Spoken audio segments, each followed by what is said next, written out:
Good morning, Knicks Nation. Happy Monday, if there is such a thing.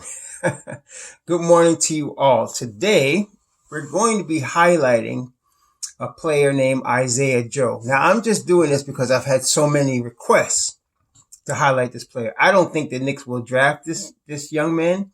It's because of where he should be drafted and where the Knicks will be drafting, unless they trade for him, and I don't think they're going to do that. Let's talk about Isaiah Joe. So Isaiah Joe is a small forward, two guard. He's a wing player, 6'5", about 180, 190 pounds, from Arkansas, University of Arkansas Razorbacks. He is just declared for the NBA after his second season at Arkansas. And he averaged about 17 points a game this past season, and he averaged about 14 points a game his freshman season. So he did pretty well as far as scoring in both ways, both sides. That's why a lot of you are, I believe, asking about him, because he showed a lot of potential in terms of his scoring ability. As I looked at the videos of him and studied his film, he definitely could play in the NBA. He could play in the NBA. The problem is this. The problem with Isaiah Joe is this. This is one of the things that drives a coach and a team, and actually you fans, when you think about it, drives you crazy. It's inconsistency. Inconsistency. It's like when I used to watch the New York Knicks when I was little, Bill Bradley was playing for them. And if he came off a pick, either foul line extended on the right side or the left side, and caught a pass from the corner, set his feet, it was pretty much, that was money. That was going in. And you knew that every time. Like that was going in. And that's something you could count on. When he missed those, it was rare, right? So there's certain things you see about a player that you know is consistent. You know you're going to count on that, blah, blah, blah, right? So, but with Isaiah Joe, when he hits a jump shot, when he shoots a deep three, it's beautiful. He got beautiful form. His feet are set. Everything is beautiful. It's a perfect shot. Perfectly as far as technical wise, it's a perfect shot. It's a beautiful shot. When he goes to the basket and he picks his spots, he looks like a force, man. If you just looked at his positive, he looked like a first round draft pick, right? But he doesn't always do that.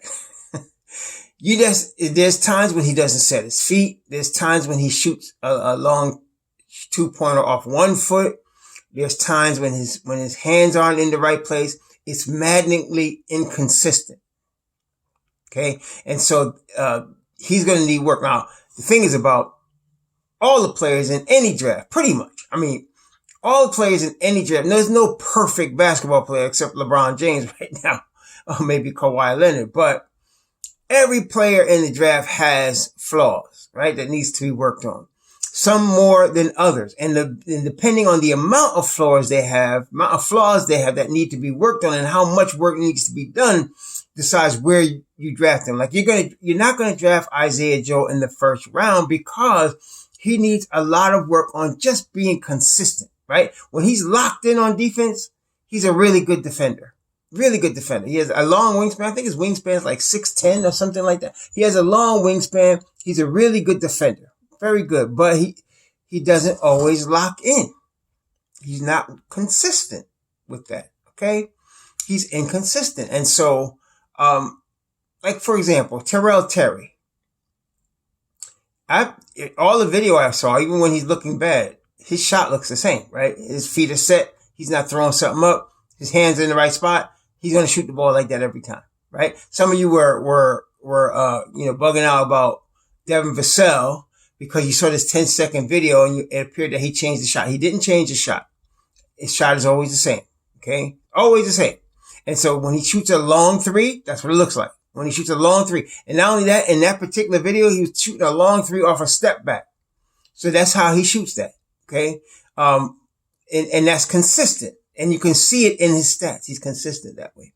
Now, the thing with Isaiah Joe is his freshman year, he shot over 41% from three on 8 attempts a game.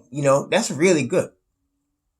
But this past year, he shot 12 attempts a game, 10, 11, 12 attempts from three, but only hit 34%. He was forcing stuff because he had taken on more responsibility. He was given more responsibility to score this year, apparently.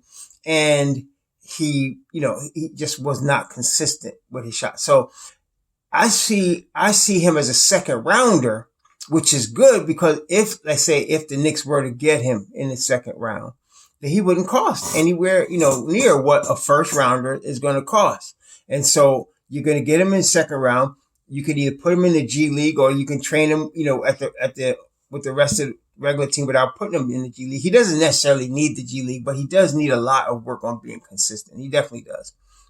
He has talent though. There's no question about it. I don't see him as being, an all-star. I mean, anything could happen. I mean, I don't know why, he could be an all-star. I mean, but I don't see it from what I've seen is in his profile, what I looked at on the videos. He could be definitely a rotational piece though. He could be a rotational piece on an NBA team.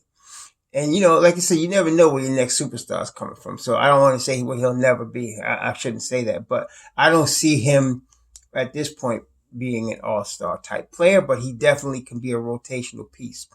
You can develop him nicely and he can be solid. Once he learns how to be consistent though, he has to be consistent on both ends. You cannot play for Tom Thibodeau and then give some time effort on defense. You're not going to do that. You have to be locked in every play. There's no plays off. And you think about it, that's the sign of a great player, isn't it? Or even a good player, a guy that never takes a play off, a guy that's locked in every single play. He may not always have his shot on, but he's locked in. He's ready to compete every play that he's on the floor. That's a sign of either a play that's good, great, or is going to be in one of those categories eventually. Somebody that is locked in every play. So he's not. And to me, that's the biggest problem. He has the talent. Definitely has the talent. And I believe he has the desire. I think he took on a lot more role this year, like I said, with the offense, and it affected him, negatively, a little bit. He was taking bad shots. He wasn't set properly. He wasn't, he wasn't consistent in his technique and his fundamentals. He just wasn't consistent. So, I think he's a good pick for the second round. I'm not sure where in the second round I would pick him. We have obviously a 38th pick. The Knicks are going to pick at least two players in this draft, if not three. They're going to pick at least two. We have 3 picks, but if we want to package the 27th and 38th pick to move up in the first round, they may have to do that. I can see them doing that. I could also see them trading Julius Randle and getting the 17th pick from Minnesota. Trading him for James Jones. I could see them trading him, to another team and getting a higher pick, based on what they want. Maybe they trade him to the Celtics and get one of the Celtics picks, because Celtics can use a 5. And as we discussed earlier, Julius Randle is a 5, really. He's not a 4, unless he's the 4th option. And if he played for the Celtics, he would actually be the 5th option, which actually be good for him. If he played the 5 for the Celtics, Julius Randle, you'd have the wing, Brown and Tatum, right? And then you got Kemba, and then you got Hayward. So he would definitely be the 5th option. He would be very well in that. In other words, you don't run no plays for Julius Randle. You just let him get rebounds and score off that, or you let him get a score off a mismatch. That would be his best role. So anyway, we could offer him to the Celtics and try to move up in the mid-first round, because as we all know now, there's a couple of players. The best part of this draft to me is in the mid-first round. The best part of this draft is in the mid-first round. You're talking about Kyra Lewis, Tyrell Terry. You're talking about Desmond Bain. We're talking about, of course, my man Devin Vassell. You're talking about some really good players in the middle of the draft this year. So if we could get another pick in the middle, I think we'd be in good shape. But that's Isaiah Joe.